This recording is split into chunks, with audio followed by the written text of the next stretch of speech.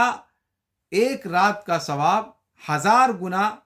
زیادہ ہے، اور اس رات میں کیے ہوئے عمل کا ثواب 1000 گنا زیادہ ہے۔ 1000 راتوں کی عبادت سے اس رات کی 1000 مہینوں کی عبادت سے اس رات کی عبادت بہتر ہے۔ تاکہ، اور اس صورت کو یہاں پر ذکر کیا گیا سورہ علق کے بعد، تاکہ اس رات کو صحیح طریقے سے استعمال میں لایا جائے اس قرآن کریم کی قرأت کے لیے اور رب العالمین کی بارگاہ میں سجدے کے لیے، جس کا حکم، جن دو باتوں کا حکم سورہ علق میں اللہ رب العالمین نے دے رکھا ہے۔ تو یہ سورہ علق اور سورہ قدر کا تعلق ہے۔ اسی طریقے سے سورہ قدر کے بعد جو صورت ہے وہ ہے سورہ بینہ۔ اب آئیے دیکھتے ہیں کہ اس صورت کا اپنے بعد جو آ رہی ہے صورت، اس سے کیا تعلق ہے۔ سورہ قدر کے اندر اللہ رب العالمین نے اس عظیم رات کا ذکر فرمایا ہے جو نہایت درجہ، غایت درجہ عظمت والی ہے، غایت درجہ شرف والی ہے، اس وجہ سے کہ اس میں قرآن مقدس نازل کیا گیا جو بابرکت کلام ہے اللہ رب العالمین کا، اور اس نبی پر اتارا گیا جو نبی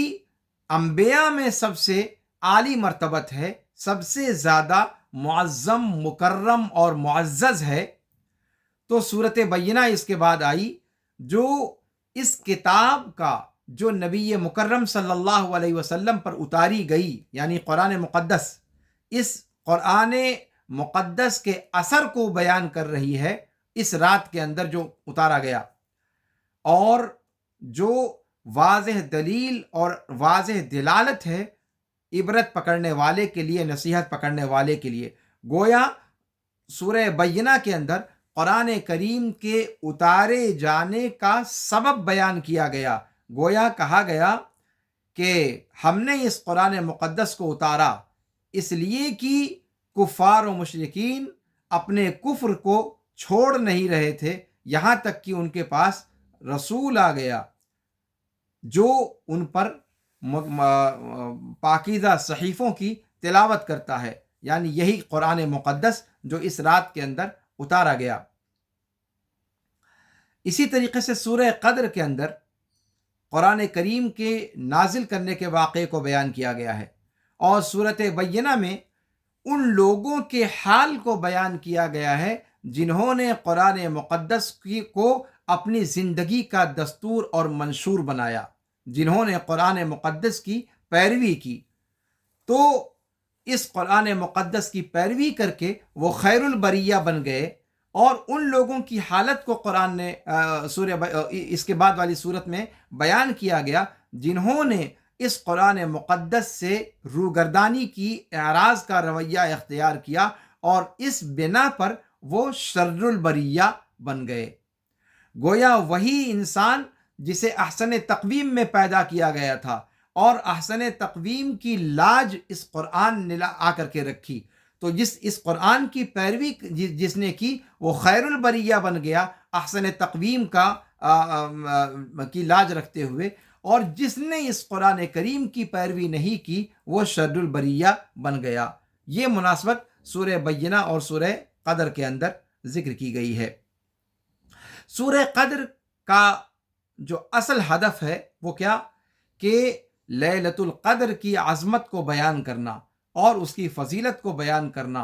اور اس رات میں جو چیز اتاری گئی، اس اتاری گئی چیز کی عظمت اور اس کے شرف اور اس کے مقام اور اس کے عالی مرتبت ہونے کو بیان کرنا۔ اس صورت کے موضوعات اگر ہم دیکھیں تو آیت نمبر 1 سے 3 تک قرآن کریم کی فضیلت کو بیان کیا گیا ہے، اور اس رات کی فضیلت کو بیان کیا گیا ہے جس میں یہ قرآن اتارا گیا، اور آیت نمبر 4 اور 5 میں اس عظیم رات کے شرف اور مقام کو ذکر فرمایا گیا ہے۔ آئیے اس صورت کی پہلے ہم تلاوت کر لیتے ہیں، اور پھر اس کے بعد اس کی مزید تفصیل کی طرف آگے بڑھتے ہیں۔ اللہ رب العالمین فرماتا ہے، اعوذ باللہ من الشیطان الرجیم، بسم اللہ الرحمن الرحیم، انا انزلناه فی لیلۃ القدر وما ادراک ما لیلۃ القدر لیلۃ القدر خیر من الف شہر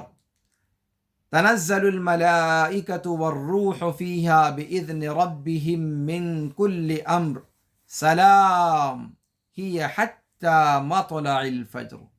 کہ ہم نے اس کو لیلۃ القدر میں اتارا، اس کو لیلۃ القدر میں اتارا، اس کو یعنی کس کو؟ اسی قرآن کو جس کے آغاز کا تذکرہ سورہ علق میں رب العالمین نے فرما دیا ہے۔ وما ادراک ما لیلۃ القدر، اور لیلۃ القدر، قدر والی جو عظیم رات ہے، اس رات کی عظمت تم کیا جانو؟ کس نے بتلایا تمہیں کہ اس رات کی عظمت کیا ہے؟ تمہیں کیا معلوم کہ اس رات کی عظمت کیا ہے؟ پھر اللہ رب العالمین نے خود بتلایا، لیلۃ القدر خیر من الف شہر، کہ لیلۃ القدر وہ 1000 مہینوں سے بہتر ہے۔ اس کے بعد اللہ رب العالمین نے فرمایا کہ تنزل الملائکۃ والروح فیہا باذن ربہم من کل امر، کہ فرشتے اور خاص طور پر جبریل امین اترتے ہیں اس رات میں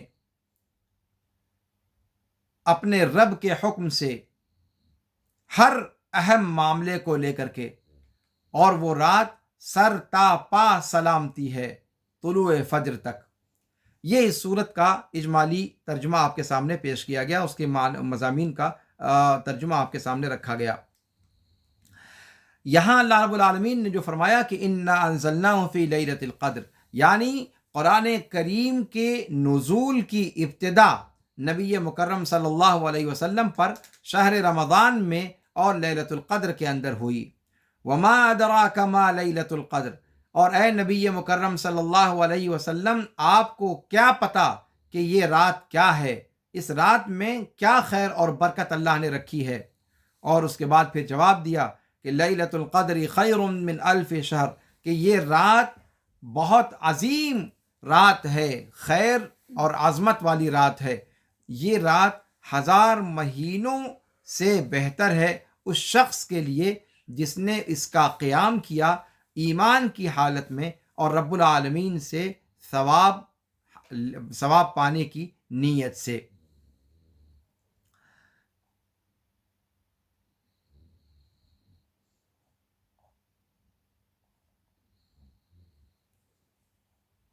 اس کے بعد اللہ رب العالمین نے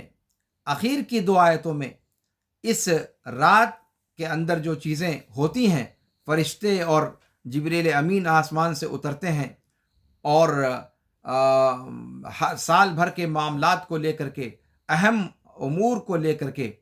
اس کا تذکرہ فرمایا ہے، اور اس کے بعد فرمایا ہے کہ یہ رات مکمل سلامتی ہے طلوع فجر تک۔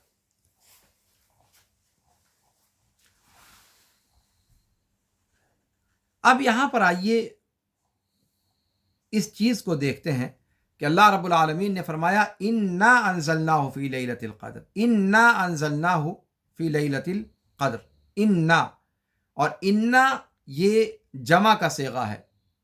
یعنی جس کو ہم اردو میں یہ کہتے ہیں، جب جیسے آپ اکیلے کے لیے کہتے ہیں تو کہتے ہیں کہ میں نے یہ کام کیا، لیکن جمع کا صیغہ استعمال کریں گے تو کہیں گے ہم نے یہ کام کیا۔ اللہ رب العالمین یہاں پر فرما رہا ہے کہ ہم نے اس کو اتارا، میں نے نہیں کہا بلکہ کیا کہا؟ ہم نے۔ یہ قرآن کریم کی عظمت شان کو بتلانے کے لیے جمع کی ضمیر، عظمت کی ضمیر اللہ رب العالمین نے استعمال کی ہے، جیسا کہ مفسرین نے اس بات کی طرف اشارہ کیا ہے۔ چونکہ قرآن کریم کا نازل کرنا یہ عظیم ترین احسان ہے جو اللہ رب العالمین نے فرمایا، اور یہ مقام تعظیم کا مقام ہے، اور اللہ رب العالمین نے اسی لیے یہاں پر انا انزلناہ فرمایا ہے، یہ نہیں کہا کہ میں نے اتارا بلکہ کہا کہ ہم نے اتارا۔ اسی طریقے سے انزلناہ ہو کی ضمیر یہ غائب کی ضمیر استعمال کی گئی ہے قرآن کریم کی عظمت شان کو بتلانے کے لیے اور اس کے عالی مرتبت ہونے کو بیان کرنے کے لیے۔ گویا کہ قرآن مقدس یہ ذہنوں کے اندر موجود ہے، ایک مسلمان کے سامنے قرآن کریم اس کے ذہن و دماغ میں ہر وقت موجود رہتا ہے، اس لیے کہ وہ لگاتار قرآن کریم کی تلاوت کرتا رہتا ہے۔ تو قرآن کریم اس قدر معلوم چیز ہے کہ اس کے لیے اس میں ظاہر لا کر پھر ضمیر لائی جائے جو گرامر کہتی ہے، اس کی حاجت ہی نہیں ہے، بلکہ ڈائریکٹ انا انزلنا کہا گیا، ڈائریکٹ پروناؤن استعمال کیا گیا،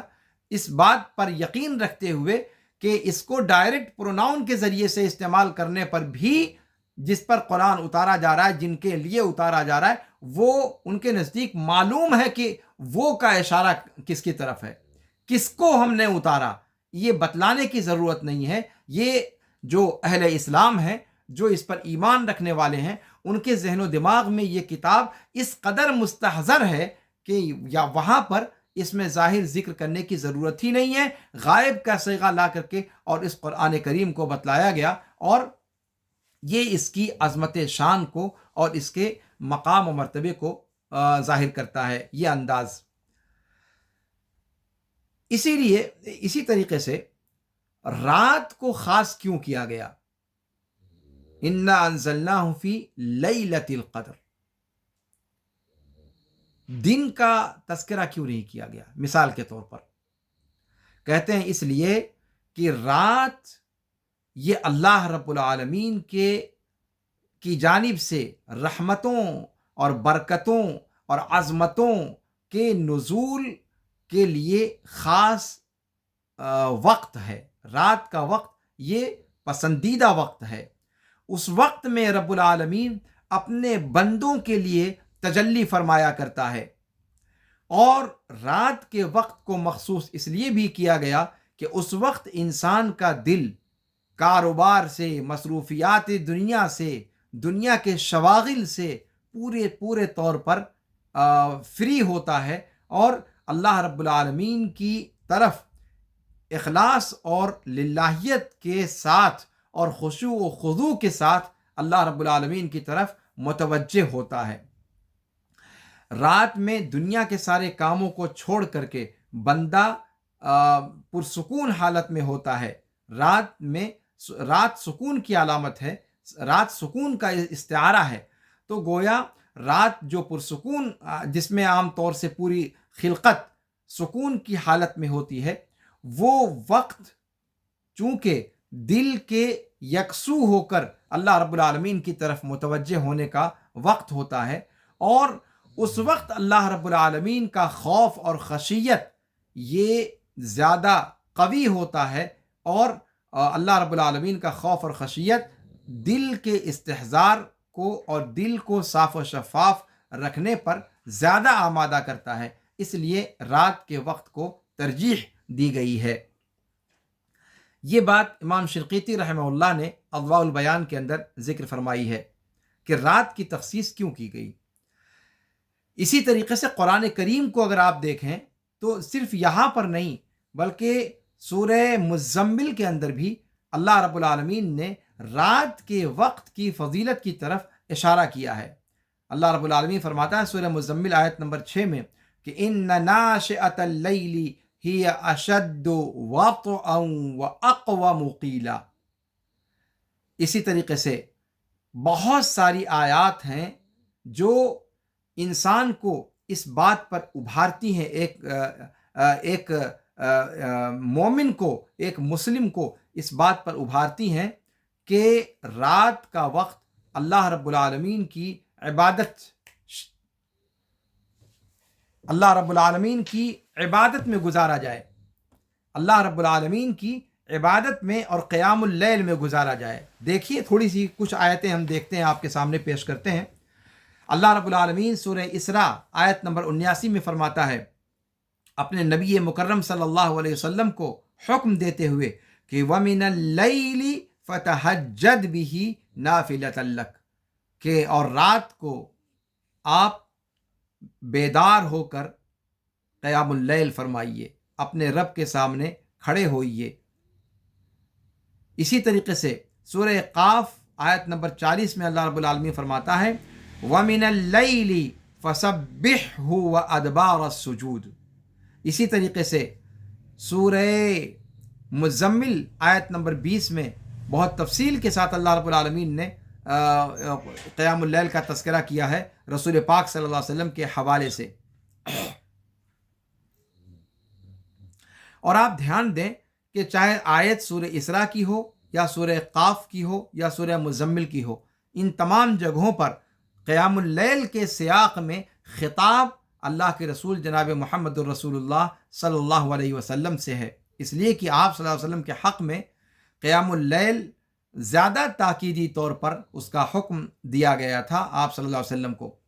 تو سورہ مزمل میں اللہ رب العالمین نے فرمایا کہ ان ربک یعلم انک تقوم ادنی من ثلثی اللیل ونصفہ وثلثہ وطائفۃ من الذین معک واللہ یقدر اللیل والنہار علم ان لم تحصوه فتاب علیکم فقرؤوا ما تیسر من القرآن علم ان سیکون منکم مرضی وآخرون يضربون في الأرض يبتغون من فضل الله وآخرون يقاتلون في سبيل الله فاقرؤوا ما تيسر منه وأقيموا الصلاة وآتوا الزكاة وأقرضوا الله قرضا حسنا وما تقدموا لأنفسكم من خير تجدوه عند الله هو خيرا وأعظم أجرا واستغفروا الله إن الله غفور رحيم۔ تو یہاں پر اللہ رب العالمین نے اس سورہ مزمل کی آیت میں رسول پاک صلی اللہ علیہ وسلم اور آپ صلی اللہ علیہ وسلم کے ساتھ صحابہ کرام رضوان اللہ علیہم اجمعین جو قیام اللیل کے حریص تھے، ان کا تذکرہ تفصیل کے ساتھ فرمایا ہے۔ اور اس سے پہلے کی دونوں آیتوں میں خطاب صرف اللہ کے رسول صلی اللہ علیہ وسلم کے ساتھ ہے خاص طور پر، اور حکم پوری کی پوری امت کو ہے، لیکن امت کے لیے نفل کے طور پر ہے۔ اور قرآن کریم کی قرأت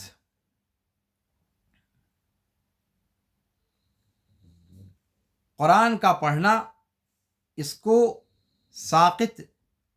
نہیں کیا گیا، نہ مریض کے اوپر،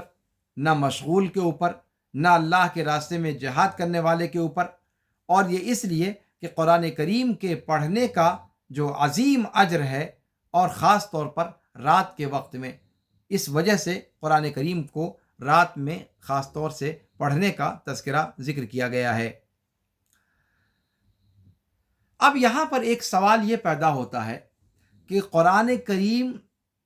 لیلۃ القدر میں اترا جیسا کہ یہ سورت کہتی ہے،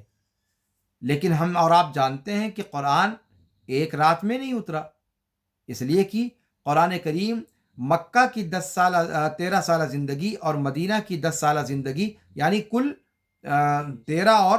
13 پلس 10 23 سال کے اندر منجمن جستہ جستہ حالات کے مطابق قرآن کریم اترا ہے۔ تو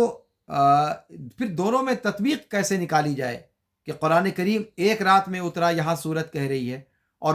امر واقعی یہ دیکھتے ہیں ہم کہ اللہ کے رسول صلی اللہ علیہ وسلم پر 23 سالہ دور نبوت میں جستہ جستہ کر کے قرآن نازل ہوا۔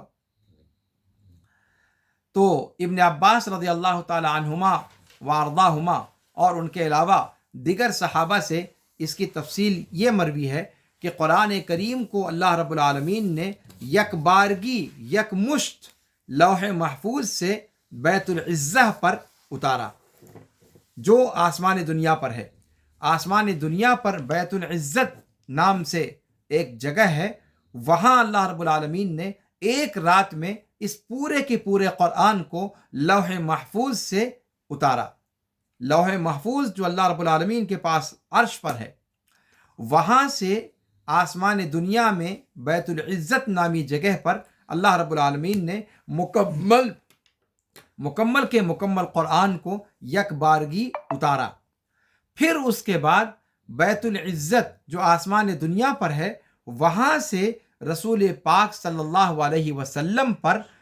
حالات اور واقعات اور حوادث کے اعتبار سے جستہ جستہ منجمن تھوڑا تھوڑا حالات اور واقعات کے اعتبار سے 23 سالہ دور نبوت میں آپ صلی اللہ علیہ وسلم پر اتر کر مکمل ہوا۔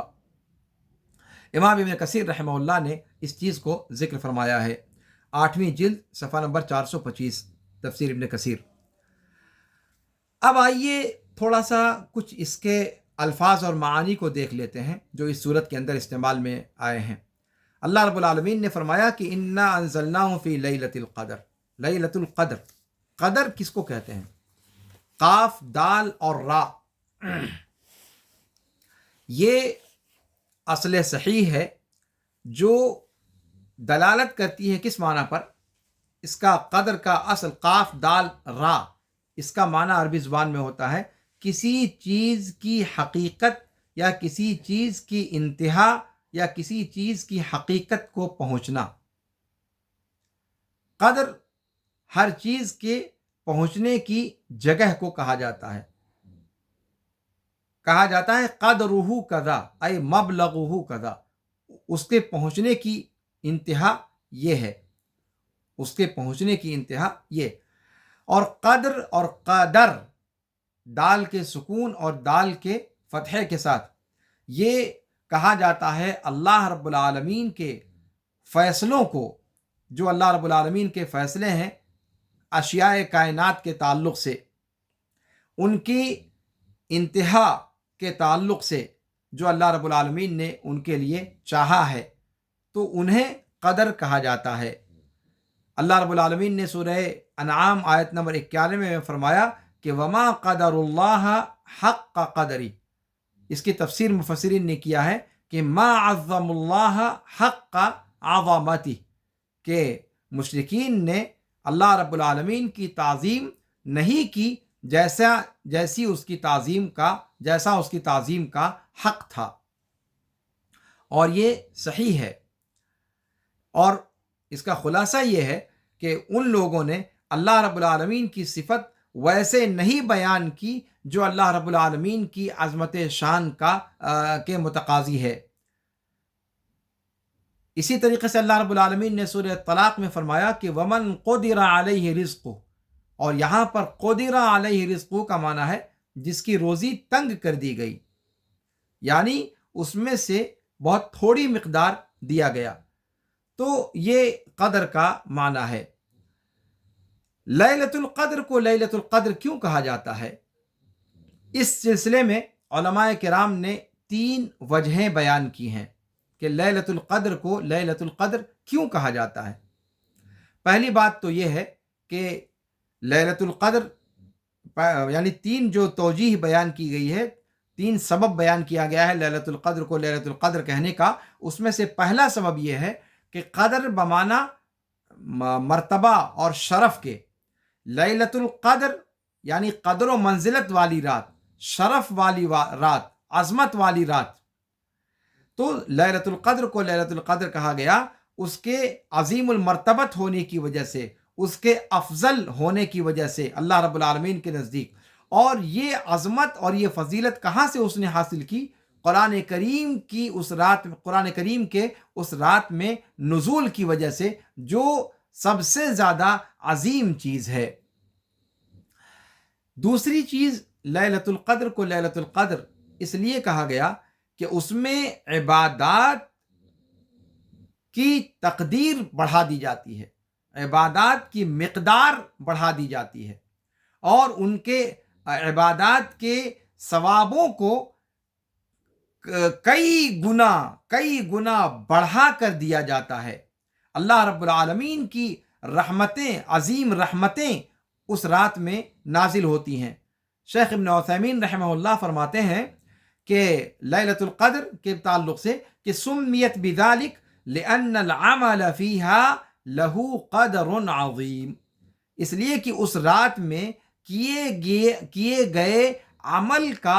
بے انتہا بلند مقام ہے، بے انتہا بلند اس کا درجہ ہے، عظیم مقام ہے. اس لیے اس رات کو لیلۃ القدر کہا گیا. گویا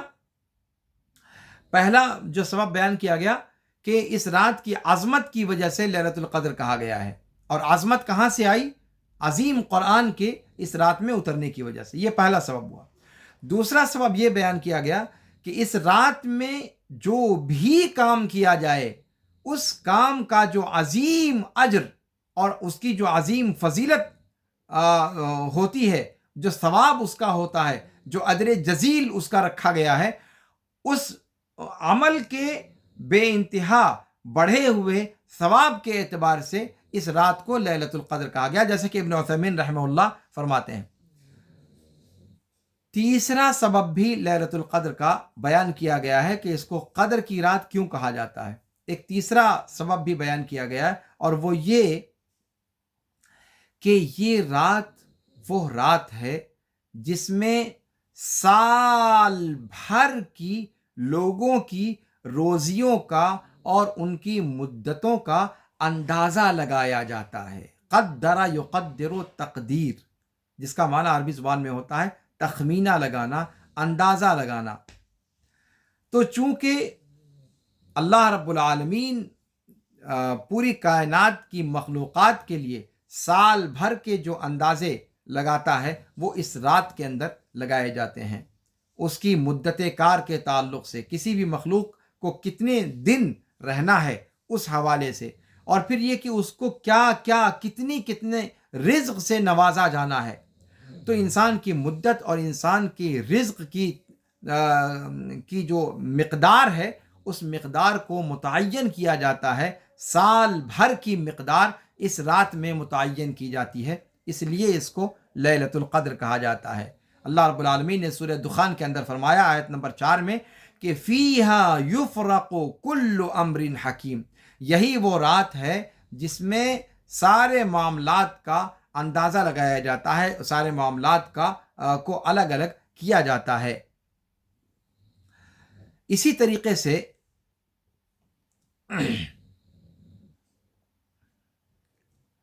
لیلۃ القدر کا ایک سبب اور بیان کیا گیا ہے۔ قدر کا نام جو دیا گیا اس رات کو، اس کا ایک اور سبب بیان کیا گیا ہے تضییق سے، جیسا کہ ابھی آپ نے آیت کریمہ میں سنا جب قدر کا معنی میں بیان کر رہا تھا کہ ومن قدر علیہ رزقہ، سورہ طلاق آیت نمبر 7 میں، وہاں پر قدر علیہ رزقہ یعنی قتر علیہ رزقہ، یعنی جس کا رزق تنگ کر دیا گیا، ٹھیک ہے، جس کو تھوڑی مقدار میں دیا گیا، اس معنی سے قدر کا معنی لے کر کے اور ایک سبب اور بیان کیا گیا ہے کہ یہ تضییق سے ہے، یعنی تنگ ہونے سے ہے، یعنی لیلۃ القدر یہ سال کی ساری راتوں کے مقابلے میں عبادت گزاروں کے لیے یہ مختصر ترین رات ہوتی ہے، نہایت تنگ رات ہوتی ہے، اور اس کا وقت کیسے ابھی یہ رات شروع ہوئی اور کیسے ختم ہو گئی لوگوں کو اندازہ ہی نہیں ہو پاتا، اور یہاں سے اس رات کو لیلۃ القدر کہا گیا ہے۔ ایک بات یہ بھی، یا پھر تنگی اس ناحیے سے کہ اس رات میں جیسا کہ یہ صورت کہہ رہی ہے تنزل الملائکۃ والروح، اتنا زیادہ مقدار میں آسمان سے فرشتوں کا نزول ہوتا ہے کہ زمین کے سارے گلی اور کوچے بھر جاتے ہیں، کھچا کھچ فرشتوں سے بھر جاتے ہیں، اور ہر گلی کوچا تنگ پڑ جاتا ہے۔ یہاں سے تنگی کا معنی لیلۃ القدر کے اندر یہاں سے لیلۃ القدر کو لیلۃ القدر کہا گیا۔ ایک سبب یہ بھی بیان کیا گیا ہے۔ ایک اسی معنی کر کے تنگی کے حوالے سے جو ذکر کیا گیا، اس کو میں نے 3 اس میں وجہ بیان کی گئی ہے۔ تنگی 3 اعتبار سے،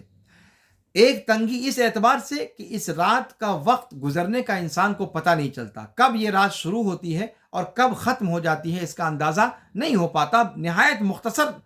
سے وقت میں یہ رات ختم ہو جاتی ہے، اور انسان کو شعور بھی نہیں ہوتا، جو اس رات میں قیام کر رہا ہوتا ہے، رکوع و سجود کر رہا ہوتا ہے، تلاوت قرآن کر رہا ہوتا ہے، ذکر و اذکار کر رہا ہوتا ہے، اسے اندازہ نہیں ہوتا کہ یہ رات کیسے اتنی جلدی ختم ہو گئی۔ تو اس اعتبار سے تنگ کہا گیا، اس کو مختصر کہا گیا۔ دوسرے اس وجہ سے تنگ کہا گیا کہ اس رات میں آسمان سے فرشتوں کا اتنی زیادہ تعداد میں نزول ہوتا ہے کہ روئے زمین کا چپا چپا، ہر گلی ہر کوچا ٹھسا ٹھس بھر جاتا ہے، اس طور پر کہ پورے گلی کوچوں کے اندر یہ تنگی پیدا ہو جاتی ہے اور تل دھرنے کو جگہ باقی نہیں بچتی۔ یہاں سے اس کو تنگی کا معنی لیا گیا ہے لیلۃ القدر کے اندر۔ تیسرا مضمون یہ بیان کیا گیا تنگی کے حوالے سے کہ لیلۃ القدر کو تنگی کے معنی کر کے لیلۃ القدر کہا گیا، اس لیے کہ اللہ رب العالمین نے اس رات کی تعیین کے معاملے کو تنگ کر دیا، اس طور پر کہ روئے زمین پر کسی کو نہیں بتایا کہ یہ رات پرٹیکولر طور پر کون سی رات ہے۔ اس کے علم کو اللہ رب العالمین نے تنگ کر دیا، اس کا دائرہ، اس کے دائرے کو کشادہ نہیں رکھا کہ لوگوں کو بھی اس کا علم ہو جائے۔ تو اس رات کی صحیح تعیین کے علم کو اللہ رب العالمین نے تنگ کر دیا، اس لیے اس رات کو لیلۃ القدر کہا جاتا ہے۔ اور یہ سارے اقوال جو میں نے آپ کے سامنے ذکر کیے ہیں، یہ سارے اقوال مفسرین نے ذکر کیے ہیں، خاص طور پر امام رازی نے مفاتیح الغیب کے اندر ان اقوال کو نقل کیا ہے۔ تو لیلۃ القدر کی وجہ تسمیہ یہ گویا ان چار میں سے کوئی بھی ہو سکتی ہے، اور یا پھر سب کو بھی مراد لیا جا سکتا ہے، بیک وقت اس میں کوئی چیز مانع نہیں ہے۔ اس صورت میں آگے اللہ رب العالمین نے فرمایا وما ادراک ما لیلۃ القدر انا انزلناہ فی لیلۃ القدر وما ادراک ما لیلۃ القدر۔ اور اللہ رب العالمین کی جانب سے سوال کا یہ انداز اختیار کرنا، یہ سوال کا جو انداز ہے یہ اس چیز کی فخامت شان کو اور اس کی عظمت شان کو بیان کرنے کے لیے ہے، اور اس چیز کی طرف اشارہ دینا ہے گویا کہ اس رات کا شرف اور مقام اتنا بڑا ہے کہ کسی انسان کا علم اس کا احاطہ بھی نہیں کر سکتا۔ کسی انسان کے لیے آسان نہیں ہے کہ وہ اپنے علم کے ذریعے سے اس رات کی عظمت اور اس کے عالی مرتبت ہونا، اس کے فضیلت والی رات کا، اس کی فضیلت کی حقیقت کا احاطہ کر سکے۔ تو وما ادراک ما لیلۃ القدر، یہ استفہام اس رات کی فخامت شان کو، عظمت شان کو بیان، یہ سوال، یہ استفہام یہ عظمت شان کو بیان کر رہا ہے۔ اسی طریقے سے انا انزلناہ فی لیلۃ القدر وما ادراک ما لیلۃ القدر، لیلۃ القدر کو دوبارہ ذکر کیا گیا، جبکہ عربی زبان کا قاعدہ یہ ہے کہ جب ایک بار کوئی اسم ذکر کر دیا جاتا ہے تب دوبارہ اس اسم کو ذکر نہیں کیا جاتا، بلکہ اس کی طرف ضمیر لوٹائی جاتی ہے۔ جیسے آپ کہتے ہیں کہ میں زید کے ساتھ فلاں جگہ گیا، راستے میں اچانک کوئی ضرورت پیش آ گئی تو اس نے مجھ سے یہ کہا، تو اس نے مجھ سے یہ کہا، آپ یہ نہیں کہیں گے کہ زید نے مجھ سے یہ کہا، اس لیے کہ زید کا تذکرہ شروع میں آپ کر چکے ہیں۔ تو اب جب زید کے حوالے سے کوئی بات کرنی ہوگی تو اس کے حوالے سے بات کریں گے، ضمیر کے ذریعے سے آپ بات کریں گے۔ تو یہاں جب لیلۃ القدر ایک مرتبہ ذکر کر دی گئی تو قاعدے کا تقاضا، گرامر کا تقاضا یہ تھا کہ وما ادراک ما لیلۃ القدر نہ کہہ کر کے کیا کہا جاتا غیر قرآن کے اندر، مثال کے طور پر کہ انا انزلناہ فی لیلۃ القدر وما ادراک ما ہی، یعنی ہیا کی ضمیر لائی جانی چاہیے تھی گرامر کے اعتبار سے، نہ کہ لیلۃ القدر کو پھر دوبارہ ذکر کیا جائے۔ لیکن یہاں پر لیلۃ القدر کے لفظ کو دوبارہ اس آیت کریمہ کے اندر لایا گیا اور عام قاعدے کے خلاف طریقہ اختیار کیا گیا۔ کیوں؟ اس لیلۃ القدر کے تعیین کے حوالے سے اہتمام کا قصد کرتے ہوئے، اور یہاں سے لیلۃ القدر کی تعظیم کا پہلو کھل کر کے صراحت کے ساتھ سامنے آ رہا ہے، کنایتن نہیں، اس لیے کہ ضمیر وہ کنایا ہوتی ہے اسم ظاہر کا۔ تو اللہ رب العالمین اس رات کا صراحت کے ساتھ اسم استعمال کر کے اس رات کی عظمت کو، اس رات کی فخامت شان کو، اس رات کی عظیم المرتبت ہونے کو بیان کرنا چاہتا تھا۔ اسی لیے اللہ رب العالمین نے اس رات کو، پھر اس رات کے لفظ کو دوبارہ ذکر فرمایا ہے۔ امام ابن عاشور رحمہ اللہ نے التحریر والتنویر کے اندر اس نقطے کو بیان فرمایا ہے۔ اب آئیے یہ دیکھتے ہیں کہ لیلۃ القدر بہتر کہاں سے ہوئی، اس کے اندر بہتری کہاں سے آئی، خیر کہاں سے آیا۔ کہتے ہیں کہ اس کی فضیلت خیر اس اعتبار سے ہے کہ یہ 1000 مہینوں سے بہتر ہے۔ اس رات میں جو بھی نیک اعمال انجام دیے جاتے ہیں ان کی فضیلت کئی گنا بڑھا کر دی جاتی ہے، اس لیے کہ ایام کی فضیلتیں ان کی لمبائی اور چوڑائی اس کے منٹ اور سیکنڈ اور گھنٹوں کی وجہ سے نہیں ہوتی، بلکہ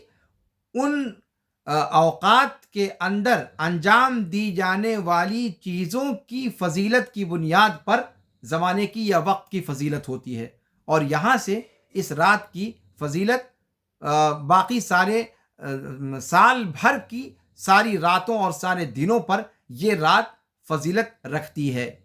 اس لیے نہیں کہ یہ رات لمبی بہت زیادہ ہوتی ہے، اس میں گھنٹے زیادہ ہوتے ہیں، منٹ زیادہ ہوتے ہیں، نہیں، بلکہ اس رات میں انجام دیے جانے والے اعمال کا جو ثواب، ان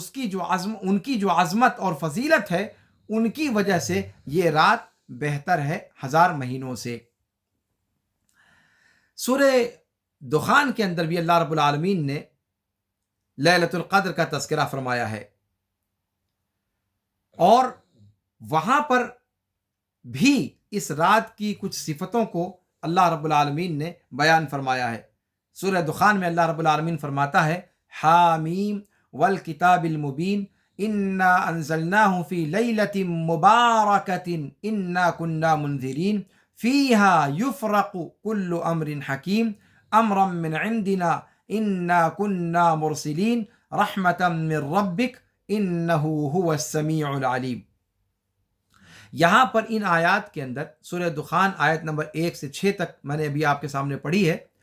اس صورت مبارکہ میں اللہ رب العالمین نے اسی لیلۃ القدر کے بارے میں گفتگو فرماتے ہوئے اس کی چند اور صفات کا تذکرہ فرمایا۔ پہلی صفت یہ ذکر کی کہ یہ رات مبارک رات ہے۔ دوسری صفت یہ بیان کی کہ اس رات میں ہر حکمت والے معاملے کا فیصلہ لیا جاتا ہے۔ تیسری فضیلت یہ بیان کی، تیسری صفت اس رات کی یہ بیان کی کہ یہ اپنے تیرے رب کی طرف سے رحمت کے طور پر، تو یہ گویا رات پوری کی پوری رات یہ اللہ رب العالمین کی رحمت ہے، اور اس رات میں جس چیز کی وجہ سے فضیلت ہے وہ اپنے آپ میں رحمت ہے، اس لیے کہ قرآن اتارا گیا، اور قرآن کا اتارا جانا یہ سرتاپا رحمت ہے۔ اللہ رب العالمین کی طرف سے بندوں کو ڈرانا یہ بھی رحمت ہے، اللہ رب العالمین کا بندوں کی تقدیر متعین کرنا یہ بھی رحمت ہے، اور یہ بھی رحمت ہے کہ سارا کا سارا معاملہ اللہ رب العالمین نے خود اپنے ہاتھ میں رکھا ہے، اپنے علاوہ مخلوقات میں سے کسی کے حوالے ہینڈ اوور نہیں کیا ہے، بلکہ سارے معاملات کی باغ ڈور خود اپنے ہاتھ میں رکھی ہے۔ مخلوقات میں سے کسی کے ذمہ ہمارے معاملات کو اللہ رب العالمین نے نہیں لگایا ہے، بلکہ تنہا خود اللہ کی ذات ہے جو بندوں کے معاملات کی تقدیر لکھتا ہے اور متعین کرتا ہے، اور وہ وہی ہے جو ہمارا رب ہے، رحم کرنے والا ہے، نہایت درجہ طاقتور ہے، غالب ہے، علم والا ہے، حکمت والا ہے، اور ہر طرح کی مذموم صفت سے جو بری ہے، پاک ہے، منزہ ہے۔ اب یہاں پر ایک چیز یہ بیان کرنے کی ہے کہ تقدیر یا قدر کا جو تذکرہ اس میں کیا گیا، یہ قدر کتنی طرح کا ہوتا ہے؟ کہتے ہیں کہ جس تقدیر کا ذکر یہاں پر کیا گیا ہے وہ تقدیر ساری مخلوقات کے لیے کیے گئے اندازے کے معنی میں ہے، اس لیے کہ اللہ رب العالمین نے ساری کی ساری مخلوقات کو جان لیا، ان کا تذکرہ اپنے یہاں لکھ لیا، اور اپنی مشیت سے ان کو وجود دینے کا فیصلہ کیا، اور پھر عملی طور پر ان میں سے ان کو پیدا بھی کیا۔ اسی طریقے سے تو یہ عام اور شامل تقدیر ہے ساری مخلوقات کی، جو تقدیر سے مراد ہے، نمبر 1۔ دوسری تقدیر وہ ہے جو عمری تقدیر ہے، عمر کی تقدیر، اور اس سے مراد کسی خاص انسان کی مدت کار کیا ہوگی، اس خاص انسان کی عمر بھر کی روزی کیا ہوگی، اور اس خاص انسان کی ایکٹیویٹیز کیا ہوں گی، اچھی اور بری، وہ ساری کی ساری اللہ رب العالمین پوری زندگی جو کچھ بھی ایک بندہ کرتا ہے اس کی پوری تقدیر اللہ رب العالمین نے لکھ رکھی ہے۔ اسی طریقے سے تیسری تقدیر سنوی تقدیر ہے، سالانہ تقدیر، اور اس کی دلیل وہی سورہ دخان کی آیت اس رات کے تعلق سے کہ فیہا یفرق کل امر حکیم، یعنی اسی رات میں ہر معاملے کا قطعی فیصلہ لیا جاتا ہے۔ یفرق ای یبرم، اسی رات میں اللہ رب العالمین سال بھر کس شخص کے تعلق سے کیا چیز لکھنی ہے، کیا چیز نہیں لکھنی ہے، اس کا حتمی فیصلہ، قطعی فیصلہ اسی رات میں لیا جاتا ہے۔ تو یہ تقدیر سنوی ہے، یعنی ہر شخص کو سال بھر میں کیا کرنا ہے، کیا نہیں کرنا ہے، اس کا فیصلہ اسی مبارک رات میں لیا جاتا ہے، اس کی مدت کار کے اعتبار سے، اس کے عمل کے اعتبار سے، اور سال بھر میں کیا پیدا کرنا ہے، اور کتنی مخلوق کو پیدا کرنا ہے، اور کتنے کو موت دینا ہے، اور کتنے کو باقی رکھنا ہے، تو اس کو کتنا رزق دینا ہے، اور سال بھر کی اور جو ساری چیزیں ہیں وہ اللہ رب العالمین اسی مبارک رات کے اندر لکھتا ہے۔ تو یہ تقدیر سنوی ہے، اور یہ تقدیر کی تینوں قسمیں تقدیر کے مضمون میں شامل ہیں۔ اسی طریقے سے چوتھی قسم تقدیر کی ہے تقدیر یومی۔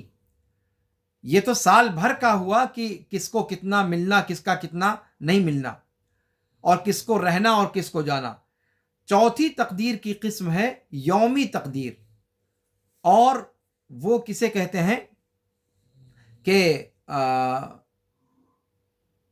اللہ رب العالمین نے جس کے لیے جو چیز متعین کی ہے، جس گھڑی میں متعین کی ہے، اس گھڑی میں اس کا ہونا اللہ رب العالمین کے سابق علم کے مطابق، جیسا کہ اللہ رب العالمین نے فرمایا سورہ رحمان آیت نمبر 29 میں کہ کل یوم ہوا فی شأن، اللہ رب العالمین ہر دن ایک خاص معاملے میں رہتا ہے۔ تو یہ تقدیر یومی ہے جو مخلوقات کی تقدیر ہے۔ تو تقدیر کہہ کر کے ان چاروں قسموں کو مراد لیا گیا ہے۔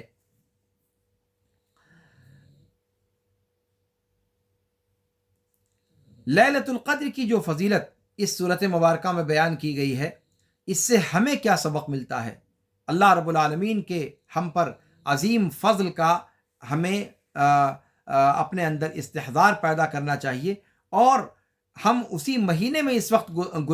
اسی مہینے سے گزر رہے ہیں جس مہینے میں یہ مقدس رات ہے، یہ متبرک رات ہے، یہ مبارک رات ہے، اور چند دنوں کے بعد ہمارے درمیان سایہ فگن ہونے والی ہے۔ تو ہم ابھی سے عہد کریں کہ اس رات کے اندر نیک اعمال بکثرت کرنے کی کوشش کریں گے، اللہ رب العالمین کی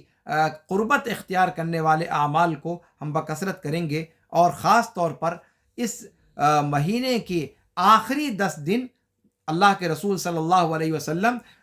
جن 10 دنوں کے اندر اس لیلۃ القدر کی جستجو میں رہا کرتے تھے، اور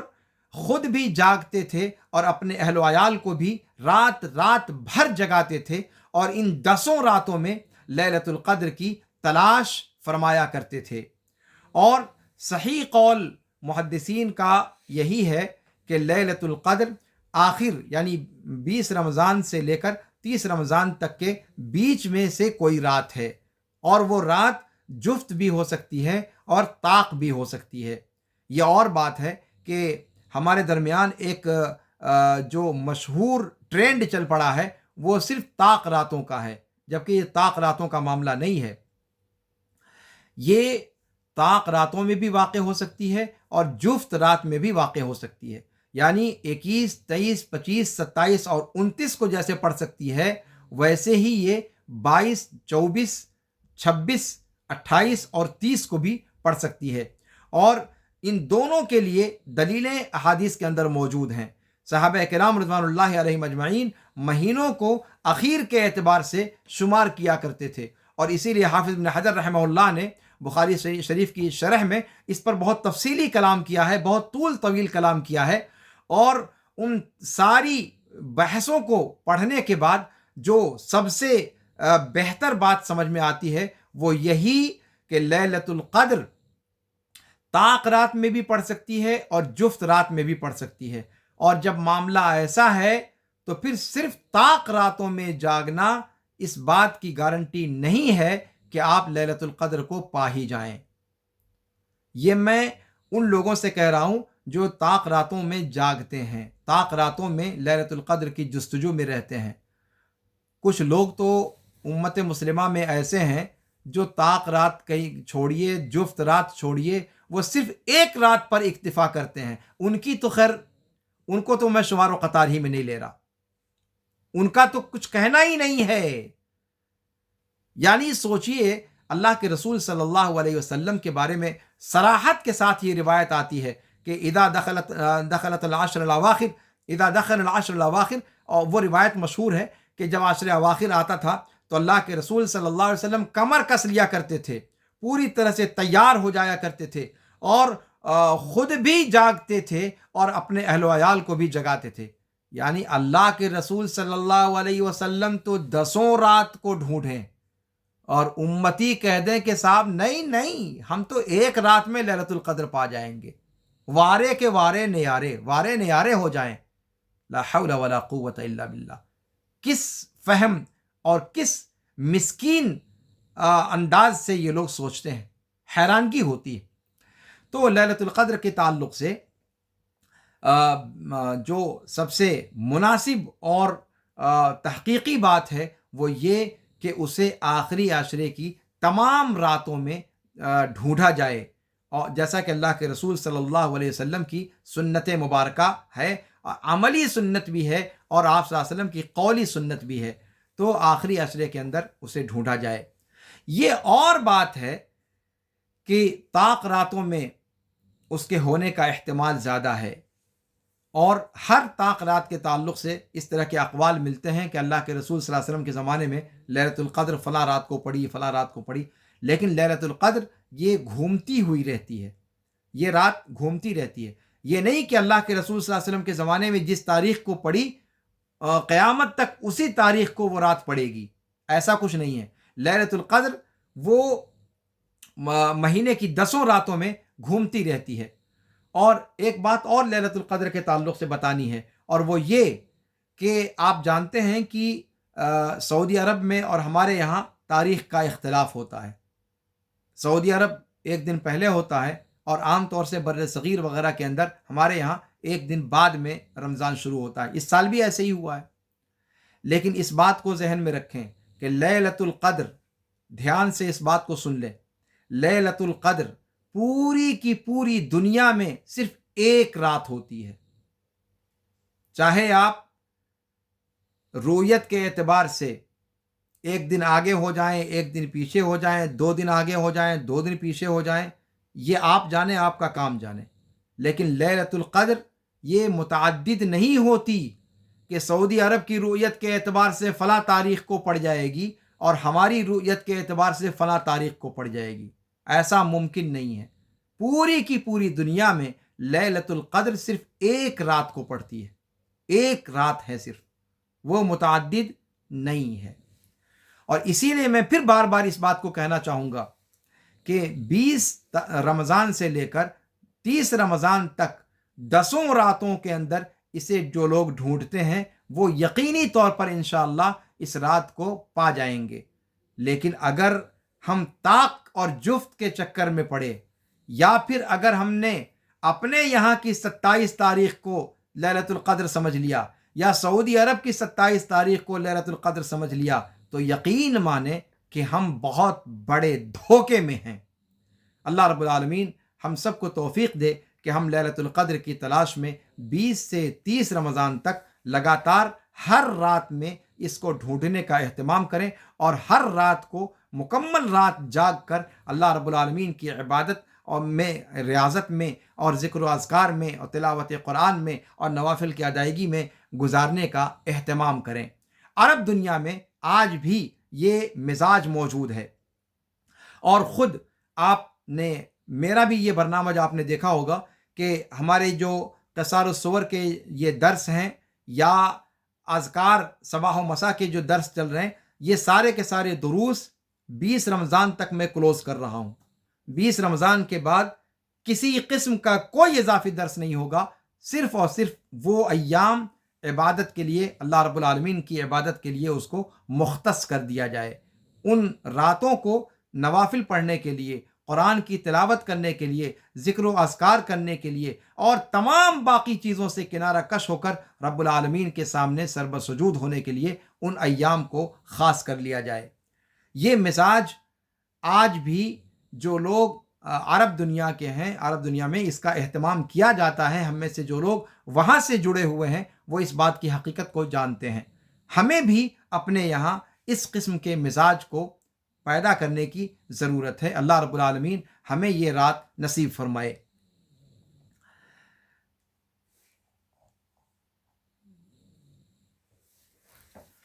اس کے بعد اس آیت میں اگلی آیت میں اللہ رب العالمین فرماتا ہے کہ تنزل الملائکۃ والروح فیہا باذن ربہم من کل امر، کہ اس رات میں فرشتے جوق در جوق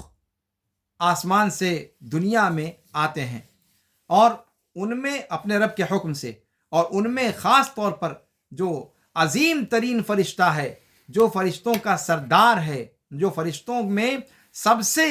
عالی مقام ہے، یعنی جبریل امین، وہ خود بھی وہ تشریف لاتے ہیں کہ فرشتے اترتے ہیں اور جبریل اترتے ہیں اس رات میں اپنے رب کے حکم سے، اللہ کے اس حکم کو لے کر کے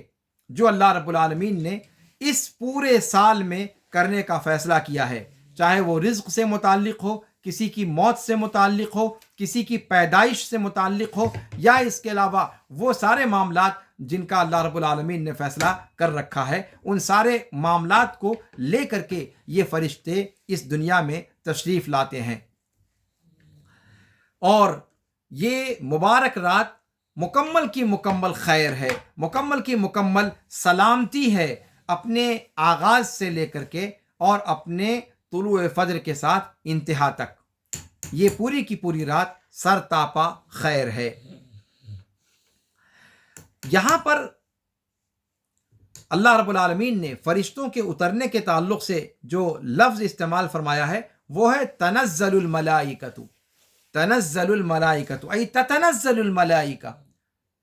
اور تتنزل کا یہ جو ہے صیغہ استعمال کیا گیا ہے اس لیے کہ فرشتوں کا یہ نزول لگاتار ہوتا رہتا ہے۔ اس سورت کے نازل ہونے کے بعد سے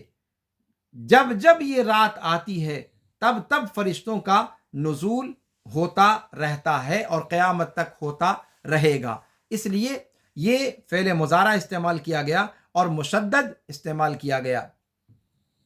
تنزل نہیں کہا بلکہ تنزل الملائکہ، تنزل الملائکہ بھی کہہ سکتے تھے، لیکن تنزل کا معنی ہوتا ایک بار اترنا، لیکن یہ معاملہ یہ نہیں ہے کہ یہ رات ایک بار آئی اور پھر آئے گی ہی نہیں، یہ رات بھی ہر سال ایک بار آنی ہی آنی ہے، اور فرشتے بھی ہر سال جب یہ رات آئے گی تب تب ان کا نزول متکرر ہوتا جائے گا۔ تو ان کے نزول کے تکرر کو دیکھتے ہوئے تنزل کے بجائے تنزل الملائکہ کہا گیا ہے تشدید کے ساتھ، تاکہ فعل کے مکرر ہونے کو، اور آپ جانتے ہیں کہ امام ابن جنی نے یہ بات کہی ہے کہ عرب کے لوگ حرف کی زیادتی یا حرکت کی زیادتی معنی کی زیادتی کی بنیاد پر کیا کرتے ہیں، تو تنزل سے تنزل الملائکہ زا کو مشدد کیا گیا، گویا ایک حرف کا اضافہ کیا گیا، اور یہ اضافہ معنی کے اضافے کو بتلاتا ہے۔ تنزل کا معنی ایک بار اترنا، تنزل الملائکہ اس کا مطلب یہ ہے کہ وہ بار بار اترتے ہیں، جب جب ہر سال رمضان المبارک کے اندر یہ رات آتی ہے تب تب ان کا نزول مقرر ہوتا ہے، اور اس چیز کو بیان کرنے کے لیے تنزل الملائکہ ملائکہ کا صیغہ استعمال کیا گیا۔ اور اس صیغے کو ترجیح دی گئی۔ یہاں پر فرشتوں کا جب ذکر کیا تو اللہ رب العالمین نے روح کا ذکر الگ سے کیا، جبکہ جبریل امین بھی فرشتوں ہی میں سے ہیں۔ اس انداز کو کہا جاتا ہے عام کے بعد خاص کو ذکر کرنا۔ ملائکہ کے اندر جبریل داخل تھے، اگر روح نہ بھی کہا جاتا تب بھی یہ چیز واضح ہو جاتی کہ فرشتے آتے ہیں تو جبریل بھی فرشتے ہیں، وہ بھی آئیں گے۔ لیکن جبریل امین کو الگ طور پر، الگ سے خاص طور سے ان کو ملائکہ کا ذکر کرنے کے بعد کیا گیا ان کا ذکر، اس لیے کہ ان کا جو مقام اور مرتبہ ہے فرشتوں کے درمیان، اس کو بیان کرنے کے لیے، ان کی فضیلت کو بیان کرنے کے لیے، اور اس بات کی طرف اشارہ کرنے کے لیے کہ وہ کچھ معاملات کے لیے خاص ہیں جس میں کوئی اور فرشتہ ان کا شریک نہیں ہے، اور اس بات کی طرف بھی اشارہ کرنے کے لیے کہ فرشتوں کا اترنا کون سی نئی بات ہے، وہ تو ہر روز اترتے اور چڑھتے رہتے ہیں۔ آپ جانتے ہیں نا کہ ہم میں سے ہر ایک کے ساتھ فرشتے لگے ہوئے ہیں، فجر میں آتے ہیں، عصر میں چلے جاتے ہیں، اور جو عصر میں آتے ہیں وہ فجر میں چلے جاتے ہیں، اور دونوں فجر اور عصر کی نماز میں ملتے ہیں۔ اس کے علاوہ جو ہے وہ جو ہماری حفاظت کرنے والے فرشتے ہیں وہ ہیں، پھر رات کو سونے کے وقت میں جب اذکار پڑھ کر کے سوتے ہیں اور فرشتے حفاظت کرنے والے، تو فرشتوں کو اللہ رب العالمین نے جو دنیا کے کاروبار اور دنیا کے کاموں کو سنبھالنے کے لیے جن فرشتوں کو رکھا ہے، تو فرشتوں کا آنا اور جانا آسمان سے لگا رہتا ہے، وہ کوئی نئی بات نہیں ہے۔ نئی بات کیا ہے کہ اس رات میں عام فرشتوں کے ساتھ ساتھ ایک ایسا فرشتہ بھی اترتا ہے جو سال بھر پھر کسی اور موقع پر اس کائنات میں تشریف نہیں لاتا، اور وہ کون ہے؟ جبریل امین۔ وہ صرف اور صرف پورے سال میں یہی ایک رات ہے جس میں آسمان سے اس دنیا میں تشریف لاتے ہیں۔ تو ان کے اس خصوصیت کو، ان کے اس شرف کو، ان کی اس عظمت کو بیان فرمانے کے لیے اللہ رب العالمین نے عام فرشتوں کا صیغہ استعمال کرنے کے بعد ان کو بطور خاص اللہ رب العالمین نے ذکر فرمایا۔ جبریل امین کو اس صورت میں آپ دیکھ رہے ہیں کہ اللہ رب العالمین نے انہیں روح کے نام سے یاد فرمایا ہے۔ یہ اکلوتی صورت نہیں ہے جہاں جبریل امین کو اللہ رب العالمین نے روح کہہ کر مخاطب کیا ہے۔ سورہ مریم میں بھی آیت نمبر 17 میں اللہ رب العالمین نے انہیں روح کہا ہے، فرمایا فَأَرْسَلْنَا إِلَيْهَا رُوحَنَا فَتَمَثَّلَ لَهَا بَشَرًا سَوِيًّا۔ مریم علیہ السلام کے پاس جب پہنچے تھے جبریل امین، تو وہاں بھی جبریل کو جبریل نہ کہہ کر کے، نام نہ لے کر کے، ان کے لیے جو لفظ استعمال فرمایا گیا ہے وہ روح کا لفظ ہے۔ اچھا، یہاں ایک پوائنٹ کی چیز یہ دیکھیں آپ